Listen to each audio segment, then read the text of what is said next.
let staff know what their life was like, because you might need to deal with it later down the track, which is what was unfolding with my father. Every minute that we found with Dad was different, because you're not sure what's going on in there. And you just don't know what you're going to get. You have no idea.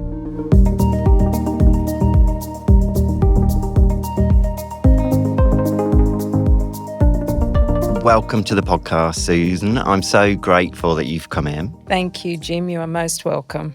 Before we start, let's just backtrack a little bit and get to know a bit about your dad. Tell me a little bit about him so we can know what sort of man he was.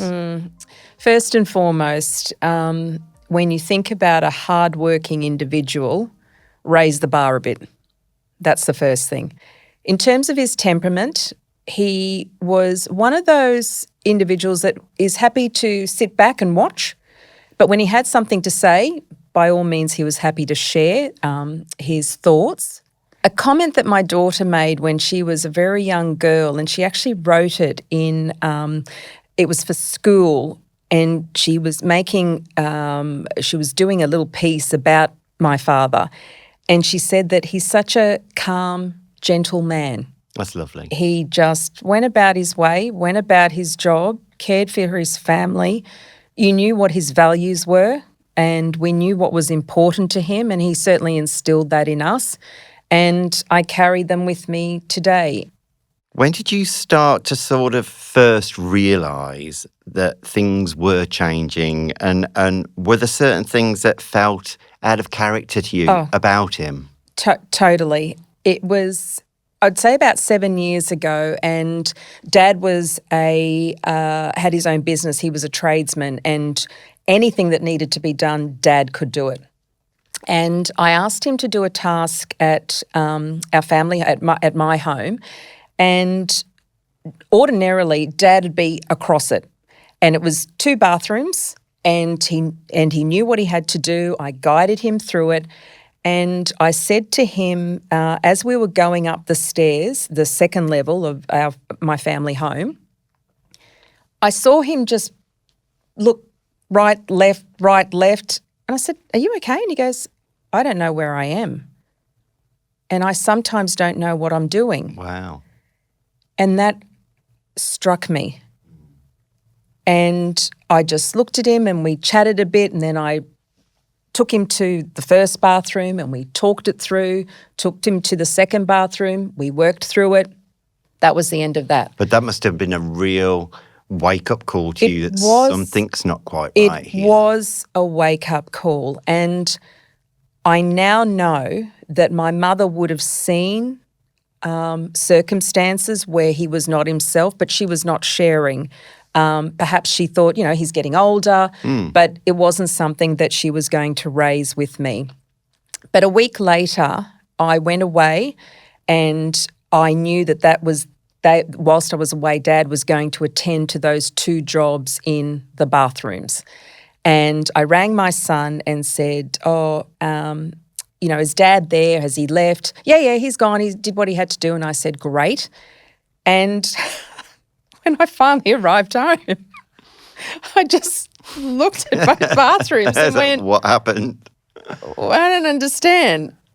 So I rang and said, what happened about the bathrooms, fixing them up? And he said, I did. And I said, okay, thank you. They look great. Thank you. And I don't know what he did whilst he was at my place, but it was obvious. So totally out of character then, because Totally. usually he sounds like the ideal dad that you call who can do anything for you. He would spot it, Jim, he would spot it before I did. Yeah. And I just thought, okay, something's not quite right. But then there was the situation about driving. So then I started to really become preoccupied. If this is very much out of character and he's forgotten. What else is happening? Exactly. And my first thought was he was still very able and driving. And on most occasions, it was with my mum. So that would be a double It worry. was. So I started raising my concerns. They didn't want to hear about it. Definitely didn't want to hear about it. And I said, my concern is that I'm afraid, obviously, an accident, detrimental to yourself, both of you. When you're talking about his upbringing, Yes. just elaborate a little bit on that, because I believe he had quite a tough upbringing, Oh, he had didn't a tough. he? He went through a lot. Oh my gosh, yes. He was born during the war in Italy. He was the youngest of a family who lived in a very small village in Italy. Farmers, poor, and he was born just before the war, and he grew up during the war. And if things weren't already tough, they certainly became tougher. And his father, God love him, who tended to the farm, was the farmer. He took care of and minded American soldiers. So German soldiers would present themselves at their home looking for my grandfather. Oh, my God. Horrifying.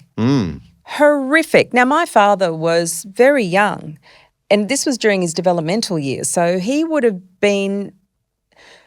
understood the fear of his family members, his older siblings, as well as his mother trying to protect. So I don't think he's really understood what possibly went on. How old do you think he was at that time? Oh, he was 4 or 5 years of that would age. have been terrifying. Terrifying. And that just would to have have stayed with him. Oh, yes, it did. Just to have German soldiers coming through the village, all making a beeline, arriving and going straight to their house. So there was that. And then Dad, when he was a little bit older, he was a bright boy, had an amazing voice, and it was decided that he was going to attend a boys' school 90 kilometres away from Dad's village. Oh, my gosh. It was hardcore. It was a very difficult environment, and Dad has only mentioned a few things, but as we got older, we understood quite what he'd been through. What he had been through, the physical abuse and emotional, and what he had witnessed was enough to scar. I wonder if you could sort of reference when he did go into residential care later on, which would have been a very tough thing for you and your mom to do. Did you find some of this trauma from his previous experiences, did that connect with the residential care? Did you see some of that? Where do I start? So when it became pertinently obvious that I was becoming very concerned about Mum's welfare, Dad was treating Mum in a way that my father never treated my mother. In terms of what would those things be like? You're not coming upstairs tonight. No, you're not sleeping here tonight. My father would never said that to my mother. So these things would have been really shocking for you to see and hear about. Jim, I only heard about that later, not as they were unfolding. And Mum then mentioned that they would be both sitting there watching television, and all it would take Dad would be watching television, then all of a sudden he would look at her, and I became aware of this look that Dad developed, that you see a darkness and you think, uh-oh, what's going to happen here? Scary. Exactly. And he would just question Mum. So Mum would have to explain, and he would be fine with the answers, but just seeing, and I do recall this one. Did this happen with you as well? Did you sometimes see like that unreasonable side that wasn't his norm? I only saw it once. We were having coffee. This is in the residential care. The three of us were having coffee, and Dad said something, or I said something, and Mum said, "Oh, that's silly." A throwaway line. Yep. And I saw his demeanour change and this look. And I thought, oh, okay, he's really taken that personally. He's offended. And I thought something's going on there. But you just step in and you distract. Just going back to the residential care, I know there was a story about your dad having that significant attachment to the uniforms. Yes. What happened with that? So there were many instances now where I was called to the residential care or advised that Dad is on his way to hospital because Dad would have a significant, horrific outburst. And it's either, and he is lashing and physically hurting. as well. Physically, lashing out and hurting. And he would just go into people's rooms, or staff would come near him, and one minute he's sitting there calmly and the next minute he is a beast. And I lost track of the number of times I was called. So I was finding that every time I'd return to the residential care home, I would speak to the staff to say, just bear in mind that Dad is very anxious. Dad is very nervous. He does not understand why he's here and what is going on. And, this is where he grew up. And he had a very strong accent. This is where he grew up. He came here when he was this age and he had this period in his life and then that period in terms of what I mentioned to you earlier, Jim. So putting it all together, it makes for a horrific number of years. And you could see the pennies drop. And so in terms of this particular incident, Dad was already having a situation. He wasn't volatile, but he was certainly angry. And it could have been because, Tony, it's time to go for a walk, or Tony, it's time to get dressed. Or just something didn't suit. Something didn't suit. And he lost it. And most staff were in scrubs, and the scrubs included this design, which for me is very calming. I love the colours. The colours, it was predominantly orange. Yeah. Very calming. Well, I thought so. And two significant staff members who I would talk to often, the nurse manager, as well as she wasn't the facilities manager. I can't recall, but I was often talking with them over the space of 2 years, 18 months. As they were approaching, one of them said that Dad recognised her.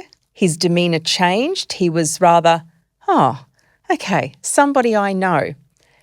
But then his eyes scanned down, saw the logo of the care home. And it triggered him. And he became this feral beast, held on to her, holding on to her. You know what you've done to us. You know what you've done. And this is booming. And at that stage, he was in the secure area, so he cannot get out and we need a code to get in. And everybody there's no words to describe each and every resident. I would love to have sat and chatted with each and every one of them to tell me your story. Tell me your story. Because nobody's adventure with dementia is the same. No. And that's the thing that keeps coming up is how different everybody's story is. And if you look back now in hindsight with both your experience, and I'm sure it's terribly hard for your mum, what would your advice be to anybody now who's in this position, who's a carer of somebody who's been diagnosed? How would you summarise what we've been chatting about? What would you say to them as your best piece of advice? Well, first and foremost, keep your wits about you and have a myriad of people as your support group. That's the first thing. A sense of humour would help as well. And a large glass of wine. Absolutely. For carers, family members, let staff know what their life was like, because you might need to deal with it later down the track, which is what was unfolding with my father. And it changes in a way that you don't know how it's going to change. And every day honestly, every minute that we found with Dad, it was different, because you're not sure what's going on in there. And you just don't know what you're going to get. You have no idea. And, for families who have a person in care who's living with dementia and they're very calm and placid and go about their day, and they may not know what day it is and they're very pleasant, enjoy that moment. Enjoy those moments. And I think that says it all. Thank you so much for sharing that story. It's been so powerful. And thanks for coming in and spending the time with us today. You are most welcome, It's lovely Jim. to meet you. Lovely to meet you too. Thank you.